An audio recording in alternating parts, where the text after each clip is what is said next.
ची बातमी। देशभरात पेट्रोल डिझेलच्या दरात पुन्हा वाढ झाली आहे। मुंबईत पेट्रोल 91 पैशांनी तर डिझेल 94 पैशांनी महागलंय। गेल्या 5 दिवसातच पेट्रोल डिझेल दुसऱ्यांदा महागलंय।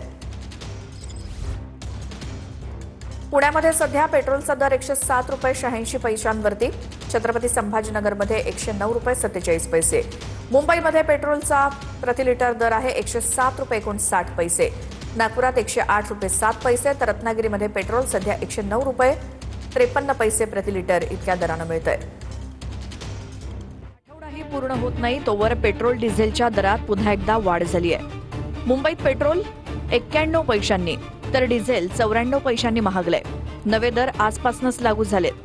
दुसऱ्यांदा झालेल्या दरवाढीनंतर मुंबईत पेट्रोलचे दर 107 रुपये 59 पैशांवर पोहोचलेत, तर डिझेलचे दर 94 रुपये 8 पैशांवर गेलेत। दिल्लीमध्ये पेट्रोलचे दर 98 रुपये 64 पैशांवर तर डिझेलचे दर 91 रुपये 58 पैशांवर पोहोचलेत। कोलकात्यात पेट्रोल 109 रुपये 70 पैशांवर तर डिझेल 96 रुपये 7 पैशांवर पोहोचलंय। चेन्नईमध्ये पेट्रोल 104 रुपये 49 पैशांवर तर डिझेल 96 रुपये 11 पैशांवर पोहोचलंय। यापूर्वी पेट्रोलच्या दरात 3 रुपयांची तर डिझेलच्या दरात 3 रुपये 11 पैशांची वाढ झाली। जागतिक बाजारपेठेत कच्च्या तेलाच्या किमतीत होत असलेल्या प्रचंड चढउतारामुळे देशात इंधन दराचा भडका उडालाय। आधीच महागाईच्या झळा सोसणाऱ्या जनतेला इंधन दरवाढीचा आणखी एक मोठा झटका बसलाय। विशेष म्हणजे अवघ्या 5 दिवसातली ही दुसरी दरवाढ असल्यामुळे नागरिकांमधनं तीव्र संताप व्यक्त होतोय।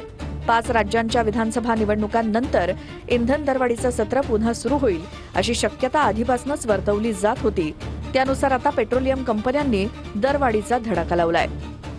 सरकार या गोष्टीकडे लक्ष द्यायला पाहिजे। सगळे इलेक्शन करून त्यांना निवडून आणतात, तर त्यांनी पण जनतेसाठी काहीतरी केलं पाहिजे।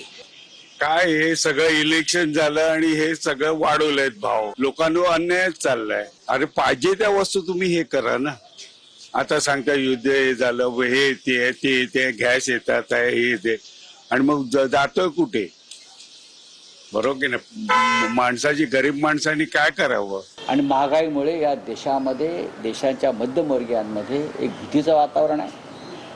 त्यातून एक आर्थिक अराजक निर्माण होईल आणि भारतीय जनता पक्ष म्हणेल हे मुस्लिमांमुळे होत आहे, हे पाकिस्तानमुळे होत आहे, आणि आमचे लोक मग कपाळाला टिळे लावून या महागाईचं स्वागत करतील आणि परत भाजपलाच मतदान करतील।